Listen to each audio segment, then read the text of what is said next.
He's back. Today, it was fun yesterday. Posting the piece with Phil and Nicholas together. It was a really moving part of our show every night, and I just thought it was important just to have that as be part of this since we're doing the show. The only thing I haven't posted is the drum solo. I'll check it out when I finish the entire show. And maybe just post that for your headphone listening pleasure. But today we move on. Now, one of the things that Phil has loved his entire life, and some of his earliest influences was Motown. And he did a tour back in, I think, in the early 2000s.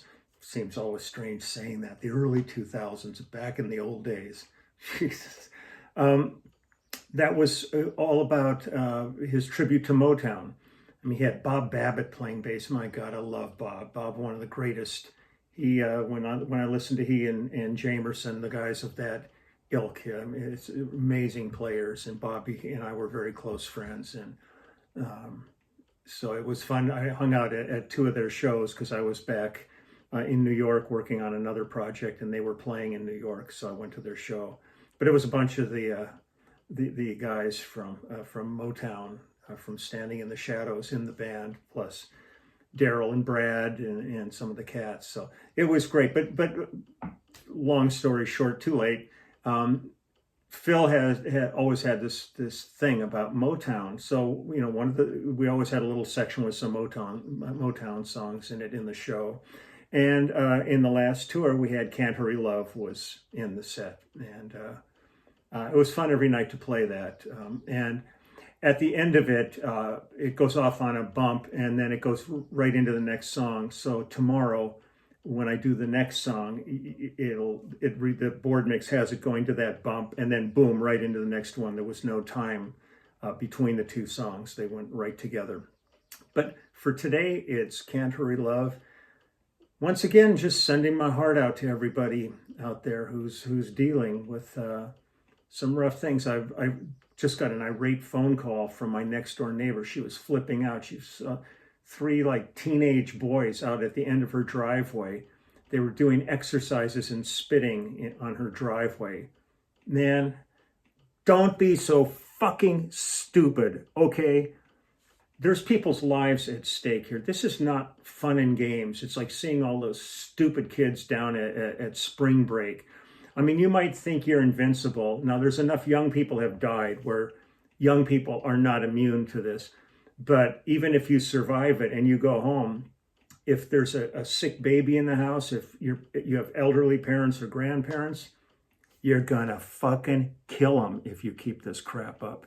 So don't be stupid. Heed the warnings and stay in. It's frustrating. Everybody's kind of getting stir crazy, cabin fever setting in. But when your life depends on it, it puts it in a different perspective. So try to be smart. Try to be as smart as you can, because this is scary times. But, okay, enough of that. Let's do Can't Hurry Love. Okay, let me get a setup here. And we're off and running.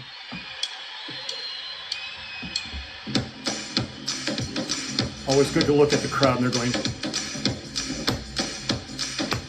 no, it's wrong.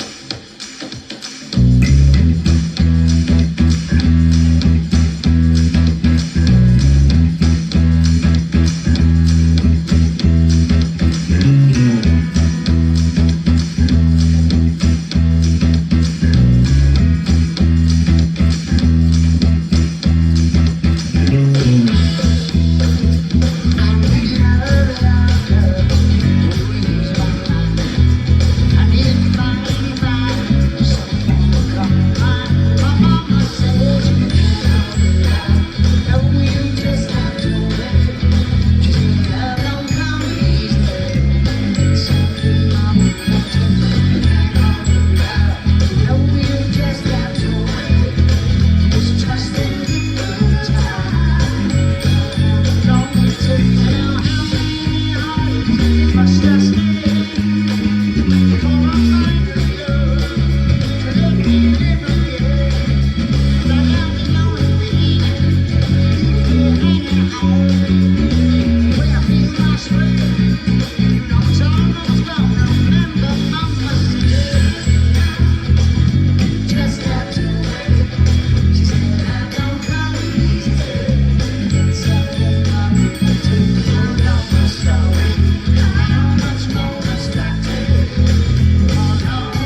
Boom, next tune tomorrow.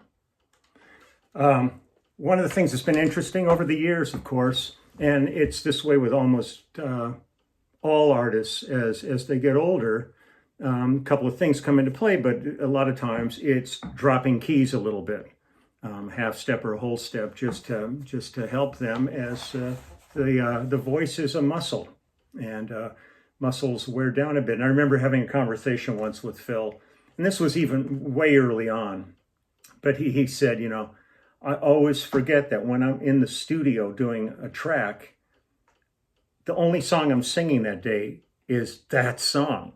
So it might be in a high key and he can nail it, a few times, man, do it. He said, I forget that when we're doing a 3-hour show, I've got to do that song. So a lot of songs ended up being lowered a little bit from the original recordings, just because Phil would come out and put on a solid 3-hour show. In the early days, we had some that went over 3 hours.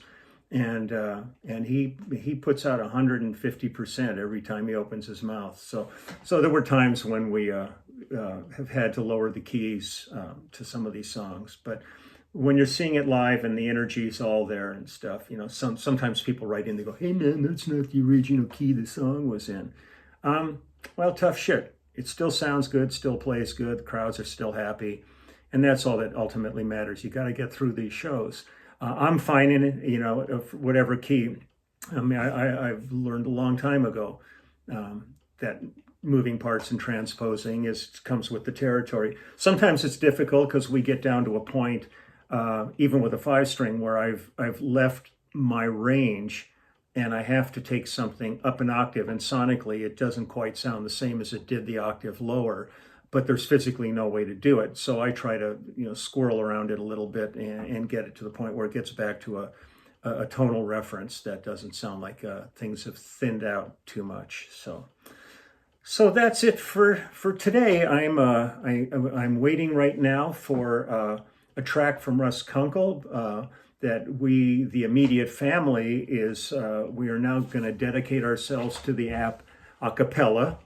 And we just put out a song the other day that shows all of us playing together, even though we were in separate places, a song of What He Walk Tells. And I think Russ is sending over Honey Don't Leave L.A., which Cooch wrote for James Taylor. James Taylor recorded it, and it was on our Japanese album. So we're all adding our parts, but more of a kind of an unplugged vibe to this. And then I'm going to probably do a couple things with Judith Owen too. We did one the other day, and it turned out great and got a great response. So I think she's going to send me over a few more things, because there's nothing more enjoyable than just sitting here making music. It really helps calm you, and I hope it does the same for you as an audience out there. And I'm so digging what other people are posting. I think it was the Spanish Symphony Orchestra. I just posted a thing, I shared on my Facebook page. They did Bolero, and it's all these windows of all the people from the orchestra playing in their homes. And man, it is, besides being a fabulous piece of music, it's just great. It's just great to see everybody going for it instead of sitting around watching the news and just feeling like you want to throw yourself off the roof. Because God knows every day there's just the statistics and the misery that's out there is so profound that anything we can do for the moment to try to uplift spirits is really good. I was afraid I wasn't going to be able to do this today, because yesterday I was doing a massive amount of work behind my house, and last night I could barely move my hand, and this was completely swollen here. I don't know what I did, but compared to the other hand, it's still pretty sore. But last night I went to play a little bit, and I was just going, "Oh shit, this ain't good." But feels better today. It's not 100%. I'm really glad that I'm messing my hands up as I get into some of the most intense songs of the show. But it's the nature of the beast. So a lot worse things going out there in this world than my hand. So you all take good care. I'm happy to be back here with you, and I will see you all tomorrow. So just have a safe and sane day, and we'll talk soon. I'm going to take the dogs out for another walk in a little while, and they're going crazy. They're just going, oh God, he wants to walk again. Give us a break. They got little tiny legs. They're basset hounds, you know, so I'm putting them through the ringer, but it's helping me, and they enjoy it. So there's an adventure in every blade of grass for those noses. So talk to you tomorrow. Bye.